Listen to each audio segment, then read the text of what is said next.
ফেব্রুয়ারির প্রথমার্ধে ইলেকশন হবে এবং ইলেকশন বাংলাদেশের ইতিহাসে অন্যতম বেস্ট ইলেকশন হবে, peaceful, free, fair election, credible election হবে।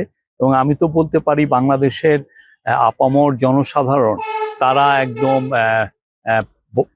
সবাই ভোট আসবেন। আপনারা দেখেছেন যে 4টা স্টুডেন্ট কাউন্সিল ইলেকশন হলো, জাকসু হলো, রাকসু হলো, চাকসু হলো, প্রত্যেকটাই আপনি টার্ন আউট দেখেছেন কি কত লোক ভোট দিতে এসছে।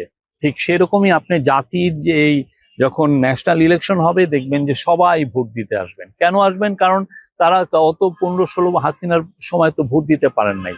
হাসিনার সময় শুধু সাধারণ ইলেকশন না, যেটা জেনারেল ইলেকশন, যেখানে পার্লামেন্টের মেম্বারদের ইলেক্টেড হন, সেটা ছাড়াও যে আপনার ইউনিয়ন কাউন্সিলের ইলেকশন, বা আপনি যদি ধরেন ইলেকশন, উপজেলার ইলেকশন, বা মেয়রের ইলেকশন, বা পৌরসভার ইলেকশন, প্রত্যেকটা ইলেকশন চুরি করেছেন তারা। এবং ওই সময় যখন এমপিরা ঘুষ খেতেন, আমি আমার জানি, আমার ওইখানে যিনি